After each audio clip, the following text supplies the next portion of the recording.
Epstein की file में लिखा गया है द इंडियन प्राइम मिनिस्टर। तो यहां पर आप देखें तो इसने ये जो मेल लिखी हुई है, इस मेल में लिखा है कि Indian prime minister Modi took advice and danced and sang in Israel for benefit of the US president. They had met a few weeks ago. And इसके आगे लिखा है इट वर्कड। अब यहां पर ये जो बातें ये कर रहा है, इन बातों में एप्स्टीन ने अपनी फाइल में जिक्र करते हुए लिखा है कि प्रधानमंत्री मोदी जो हैं उन्होंने उसकी एडवाइस मानी और वो डांस किए और गाना गाए इजराइल में जाकर के बेनिफिट ऑफ यूएस प्रेसिडेंट के लिए। इस बात को अपोजिशन ने उठाया और उठा करके पूछा कि एक सजा याफ्ता मानव तस्कर, बाल यौन अपराधी और सीरियस बलात्कारी लिखता है प्रधानमंत्री मोदी के बारे में कि उन्होंने उसकी सलाह मानी, इजराइल में अमेरिकी राष्ट्रपति के लाभ के लिए वो नाचे और गाए, वे कुछ हफ्ते पहले ही उससे मिले थे और यह काम कर गया, यानी इट वर्कड। तो अपोजिशन पूछता है प्रधानमंत्री से कि आप यह बताइए कि आप उससे कौन सी सलाह ले रहे थे, इजराइल में अमेरिकी राष्ट्रपति के किस लाभ के लिए वो नाच और गा रहे थे। संदेश में लिखा गया है इट वर्कड, तो असल में वो कौन सी कामयाबी आपको मिल गई थी, यह जानकारी हम आपसे पूछना चाहते हैं। पवन खेड़ा जी की तरफ से प्रधानमंत्री से यह जवाब मांगा गया कि भाई एप्स्टीन यह बात बोल रहा है कि प्रधानमंत्री मोदी ट्रंप के लिए नाचे गए, तो कौन सी चीज थी जो ऐसा काम कर गई और जो वो करवाने में कामयाब हो गया, ये आप कब बताएंगे। यहां पर ये जैसे ही बात निकल कर आती है तत्काल प्रभाव से भाई अपोजिशन की तरफ से सरकार से सवाल किए जाते हैं और सरकार से सवाल करते करते यहां पर कुछ क्वेश्चन और बनते हैं कि साहब ये सारी की सारी जानकारी, आप कौन सी जानकारी एप्स्टीन के साथ संपर्क में थे। और 2019 का भी एक जिक्र है जिसमें वो जेफरी एप्स्टीन जो है वो स्टीव बैनन नाम का एक मीडिया चैनल का वो है, फॉक्स न्यूज का शायद मीडिया कार्य करता है, मीडिया चैनल का नौकर है, उसको वो यहां पर लिखता है Modi sending someone to see me on Thursday. मतलब ये कि एप्स्टीन अपनी फाइल में इस बात का जिक्र करते हैं कि मोदी मुझसे मिलने के लिए किसी को भेज रहे हैं। This was just 10 days before Modi took his second oath as PM of India. प्रधानमंत्री मोदी 2019 में जब प्रधानमंत्री बनने वाले थे उससे 10 दिन पहले एप्स्टीन से मिलने के लिए किसी को भेजते हैं। तो फिर यहां पर सवाल पूछा जाता है कि आप बताइए एप्स्टीन के साथ आपका क्या संबंध था, जो कि 2008 में बच्चियों के साथ बलात्कार का दोषी था। आप उससे किसको मिलने भेज रहे थे और 2019 के लोकसभा चुनाव से पहले उसका क्या लेना देना था, यह सवाल यहां पर पूछा गया।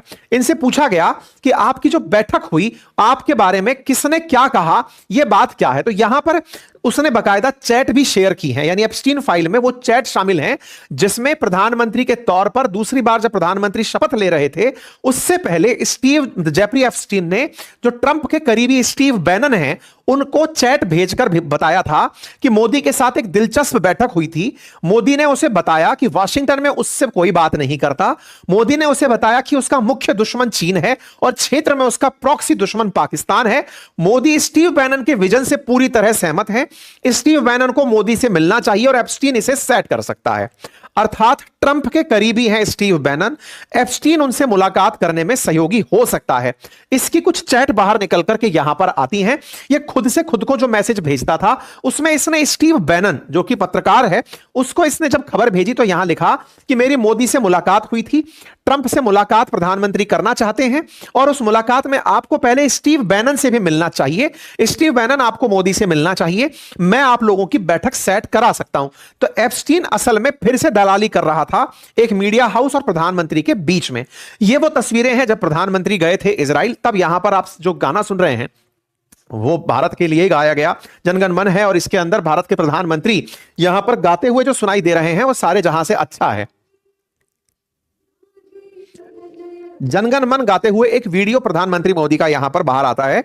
ऐसे में क्या जनमन गण गा रहे थे प्रधानमंत्री मोदी ट्रंप के लिए या कुछ और, यह तो आगे आकर के ही पता चलेगा क्योंकि एप्स्टीन तो है नहीं, फाइल में कौन सी बात है उसका ज्यादा खुलासा फिलहाल हुआ नहीं।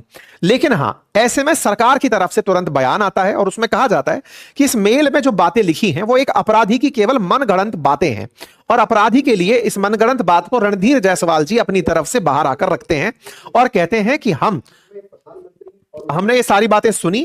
Beyond the fact prime minister official visit to the rest of the allusion in the mail are little more than a trashy rumination by a convicted criminal which deserve to be dismissed with the utmost concept. बोले एक अपराधी की हुई मनगढ़ंत बातें हैं। इसमें एक नाम और भी है जो अनिल अंबानी का है। अनिल अंबानी के बारे में भी है कि अनिल अंबानी की इससे बातचीत होती है और वो लिखते हैं, was in Delhi, leadership would like your help for me to meet Jared and Bannon as soon as possible. जिसमें यह कहा जाता है लीडरशिप बोले तो प्रधानमंत्री मोदी से यहां पर सेंस निकाला जा रहा है, क्योंकि उस समय प्रधानमंत्री मोदी सत्ता में थे।